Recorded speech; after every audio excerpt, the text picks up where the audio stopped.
Hi, this is Mike with AppNet, and I'm going to be doing a WordPress blog post tutorial, more specifically how to use WordPress to post your blog and incorporate Yoast SEO product and Google Adwords keyword tool to try to post blogs that are going to be productive.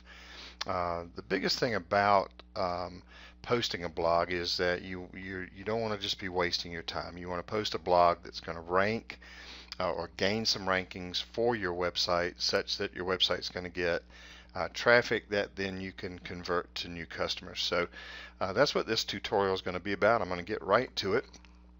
For the purpose of this tutorial, we're going to have WordPress already logged into. As you can tell, I'm in the dashboard. Yours may look just a little bit different. You also may have a little bit different navigation over here, but it's pretty much the same all in all. Excuse me. For this, I'm also going to have Google Adwords running. You're going to go to Tools and drop down to the Keyword Planner. This will help us to know what a good productive term that we want to search for, that we want to do a post for, and then we'll just go ahead and incorporate Yoast and the rest of it as we go along.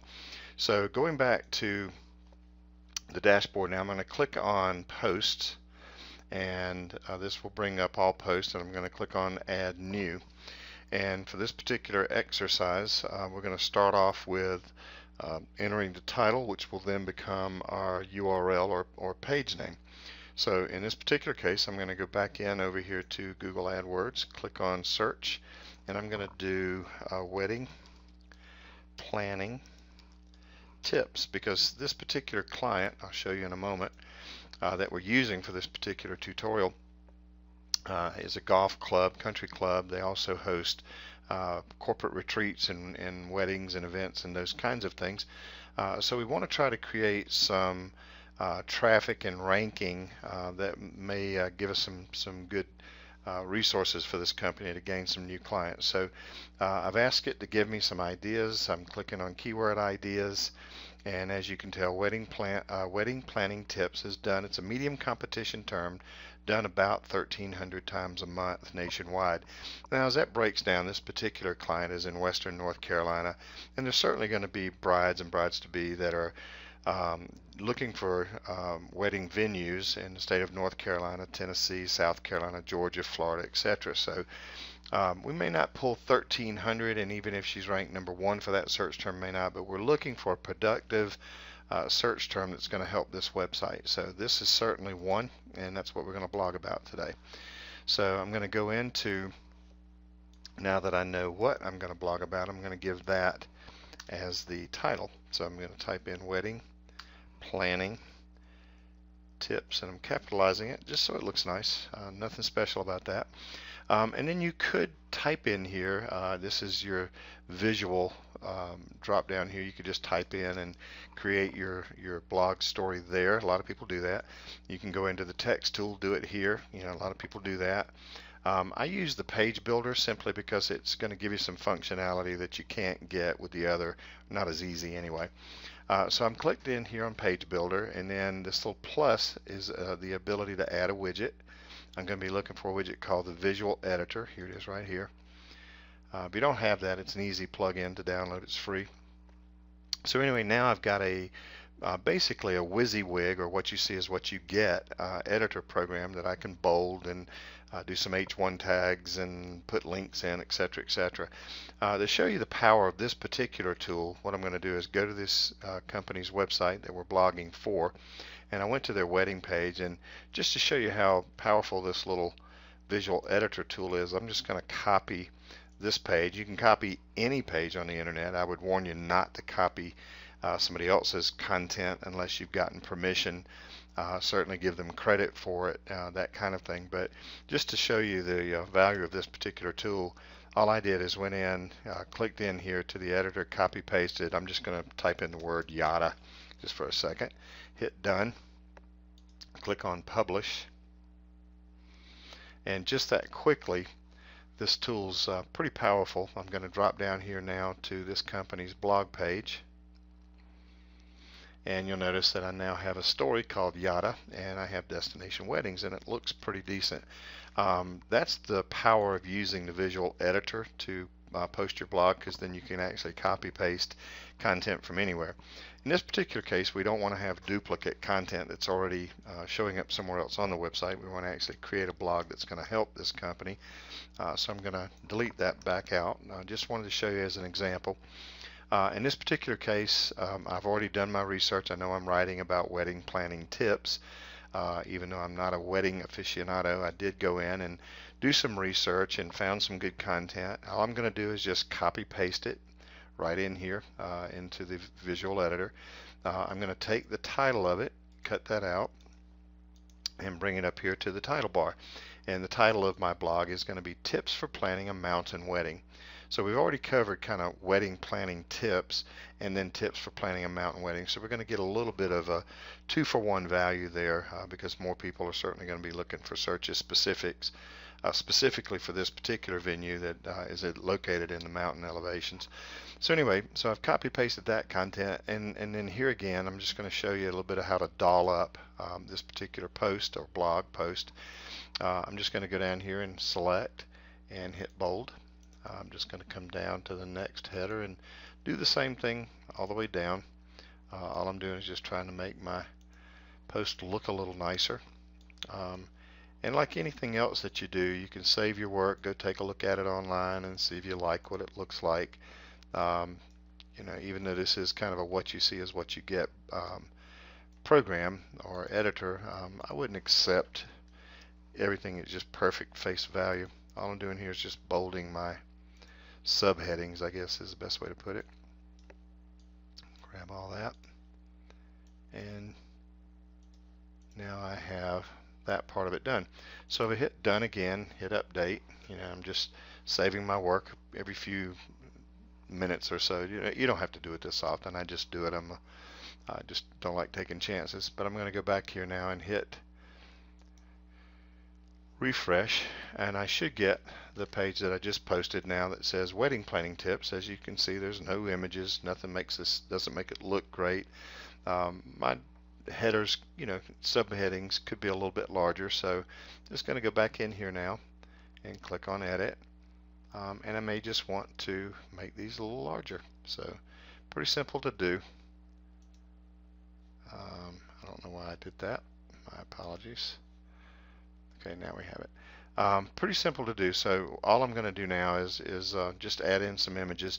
If you want this, there is an HTML editor here too. I could go find the word hire a planner under the HTML. If you're not real adept at HTML, you may not want to do this, but you can see right here, for example, I have this line that says hire a planner. There's an easy way to just go and type in H2.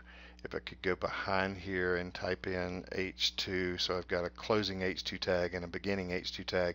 Now go back at it and you'll see that this is a little bit larger than the others. You know, if you're not adept at HTML, you may not want to go that route. I like doing that. I'll show you the difference. I hit done and update. That's some pretty simple HTML. It's not that hard to learn, and you could refer back to this video as needed, or this part of the video, and you can just see it looks a little nicer than this is a subtitle or subheader. This one's a little bigger, and because this is an H2 tag, Google's going to use it, pick it up a little bit better, so it's not a bad way to go. I don't want to confuse those of you who may be new to using WordPress and a WordPress blog. I don't want to confuse you too much, but that's a pretty simple way to do it. You know, you just go look for the word set a budget in HTML. You know, there it is right there.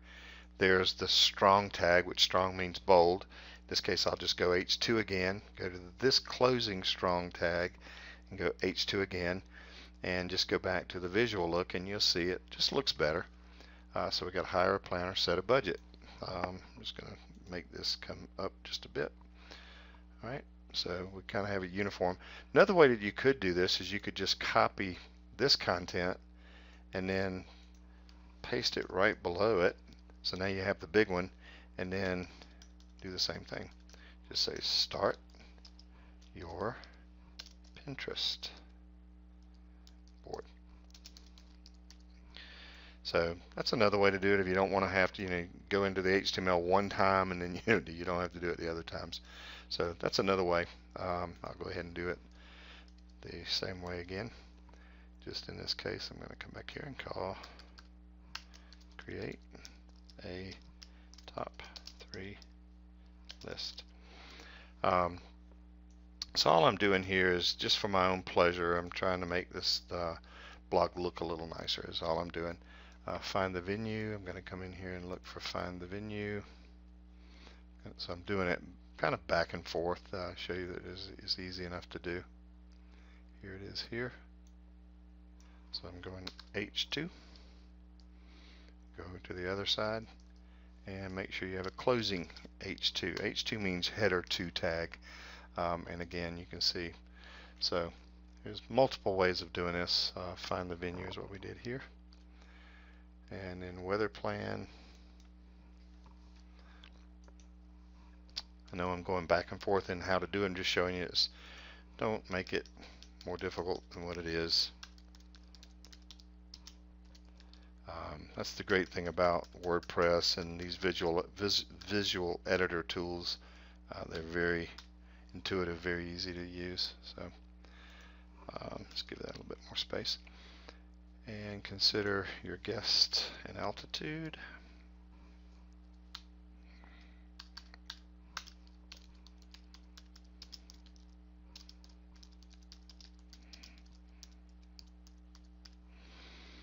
Okay.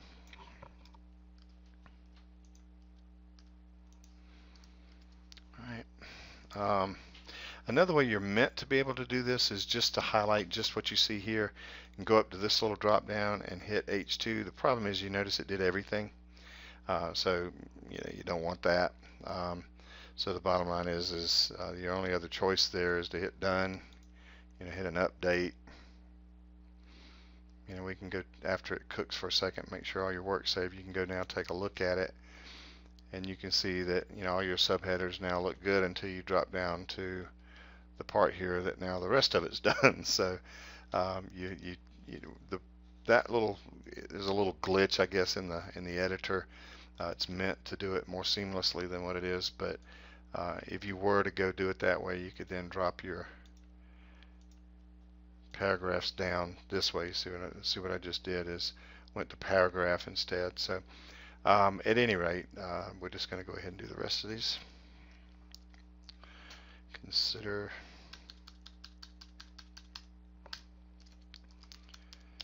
there is an element, it's funny I'm typing the word element, but there is an element to posting good quality looking posts as well in terms of Google ranking. Trust me when I say if it looks like a newbie did it, you're probably going to get some somewhat related newbie results. Just is what it is. I know some people who would tell you that's probably not the case, but I think there is a reward for reputation. And if you've got good work, it doesn't seem to have many newbie mistakes and errors, you're going to get a little better ranking. I've just seen proof of that over years, and some people will tell you that's not true, but take your pick. In my case, I want to try to make my blog look good because people are going to probably be more apt to read it, and I do think Google will be more apt to rank it, so why not make it look good? Okay, so we're done with that part. You might hit done, hit save, so that you can go back and check your work real quick. Always do that. We're going to move on to more important stuff here in a second, but we'll just hit refresh, make sure that all this looks good, and it looks pretty good. And as a blog goes, it's a blog. Probably got good content, and you would pick up a little bit of search engine ranking out of that if you were just to leave it as is. In my case, I'm going to doll it up a little bit. So what I'm going to show you next is how to add imagery to your website. There's 2 or 3 ways to add images, so I'm going to show you all 3.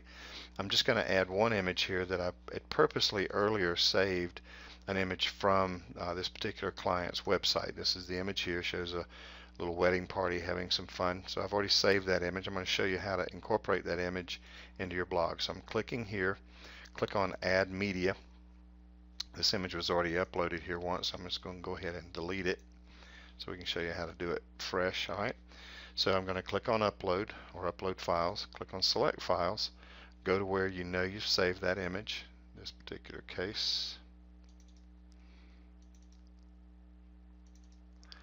should be down the list here. There it is there. I called it Laurel Ridge Wedding. Okay, so here it is, and I've got it in. Now, an alt tag, alternate text is, Google does put some strength in alt tags, so I'm just going to go ahead and give this one NC Mountain Weddings.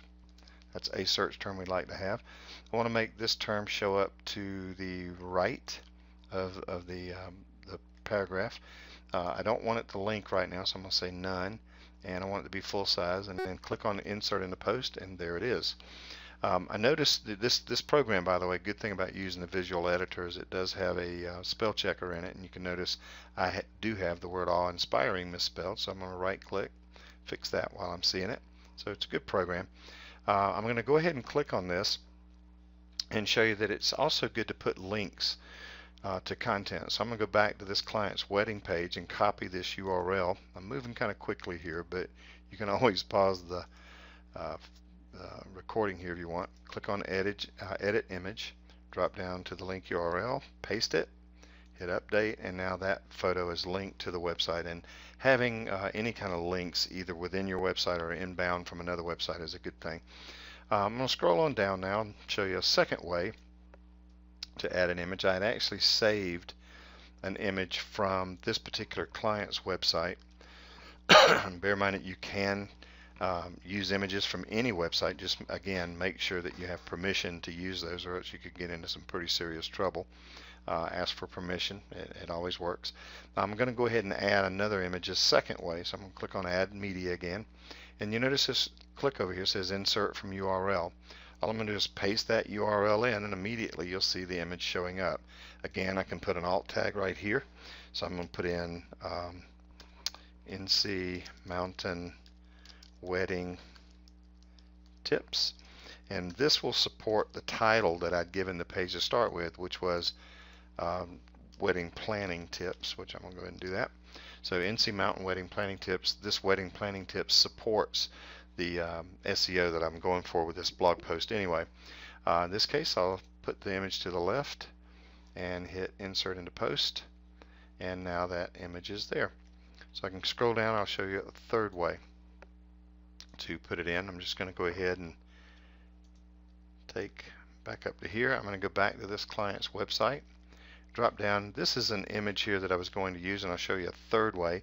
It's just literally on this is the client's website, so I'm not stealing an image. I can right click, copy image, come over here into your post, and do nothing but either Control V or right click and paste, and the image will show up there. So there's three ways to get your images in there. In this case, I'm going to push right click and then click on the image. I'm going to go ahead and put this one over to the right. I like kind of moving my images back and forth. An alt tag in this case might be NC Mountain Wedding Venues. After all, that is what this facility is.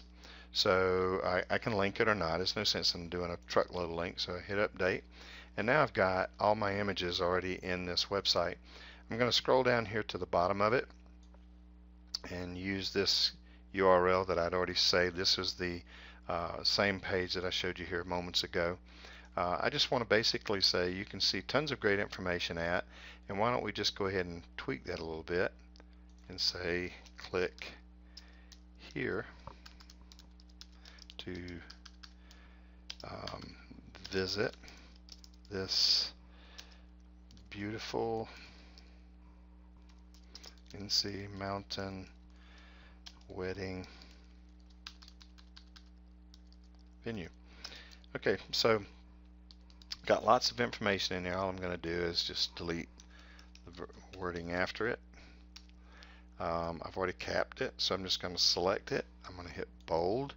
You can change the font color if you like. In this case, I'll make this one blue just to be different. And then there's the link tool. If you put your mouse there, hover on it, it'll say insert edit link. I'm just going to click that link, right click and Control V or copy paste, either way you want to do it, and then hit add link, and now that link is in there. So now I'm going to hit done one more time, hit update, allow it to finish. It just takes mere seconds, so it's done. Go back to the page, drop down, and let's take a look at the blog now.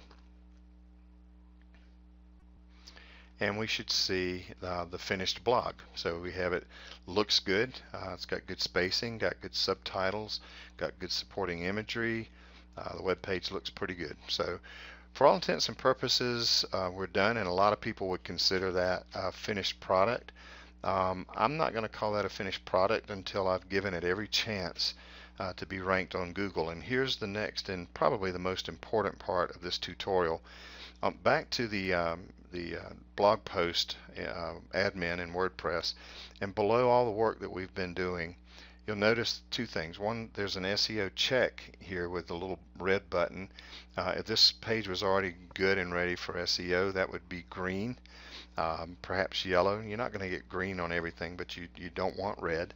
And then you notice below there's a section called WordPress SEO by Yoast. And this is what we're going to be working with next to give this WordPress post every opportunity to rank and make it a good productive post, one that will convert potentially in the new customers. So what we're going to do here is first click on the focus keyword, and I'm just going to start typing and typing slow. Remember that we did wedding planning tips, so I'm going to start typing wedding planning, and as it comes up, it's kind of like Google keyword tool. You'll notice that wedding planning tips is one of the keywords, and it's going to cook here for a second. This is what we're going for with this particular blog post. So I want my keyword, focus keyword, to match, not perfectly, but as much as possible, the content that I've just finished writing about and posting about. So I'm waiting here for a moment. That seems to be still working. We can continue to work while we wait. The SEO title is pretty good what it looks like here, but when you click on it, you're going to be able to start typing. So we're going to type in wedding planning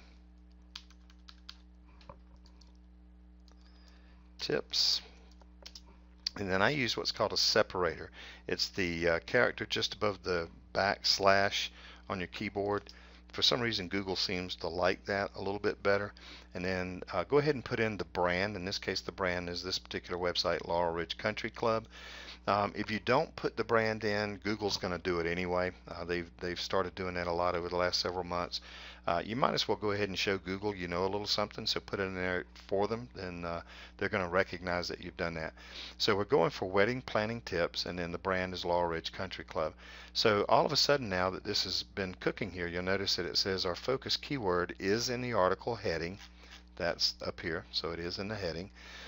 It's in the page title. It's in the page URL. We gave the web page, wedding planning tips is the name of the URL.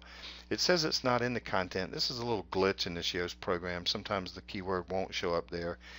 It is in there, but no worries about that right now. And then it says it's not in the meta description. That's because we haven't done a meta description. So let's go ahead and type in NC Mountain Wedding Tips, and I want to show you while I am typing, this program will tell you how many characters that we have left. You don't want to go over the rest of the 132 that you're allowed. So NC Mountain Wedding Tips, brought to you by Laurel Ridge Country Club, a gorgeous NC. I'm just going to leave off NC and type in North Carolina Mountain Wedding Venue in Waynesville. You have plenty of room here, as you can tell. NC period. And he says I have 18 characters left. That's plenty enough. Make sure your spelling's right. And then once I come up here and hit update, you're going to notice a couple things. First of all, I didn't type in the word planning. It's not 100% necessary, but it'd be good to go ahead and get it. That's a good thing about this program. It'll tell you when you get it right. Now the term is in the meta description, hit update again, and you'll notice that this little red button is now changed to green. That says that our SEO work is done well. Now we'll tell you, you don't have to be what we call, very not technical, matchy-matchy. You don't have to have your this perfect and that perfect and the title perfect and the description. Don't make them all perfectly matchy-matchy. That's kind of a sign that Google sees you may be trying too hard. The best rule of thumb is, as far as Google is concerned, is if you write content for your visitor, for your reader, if you write content for them, you're liable to get rankings so much quicker than if you seem to be perfectly trying to write content for Google. If it's apparent that you're trying to post content that's very matchy-matchy, you're probably not going to get the ranking that you're looking for. So that's a good tutorial. That's about it. If you have any other questions, you're welcome to go to www.appnet.com. That's appnet.com. We'd be happy to hear from you and answer any questions that you might have. So anyway, that's our tutorial today. Check back for others coming soon.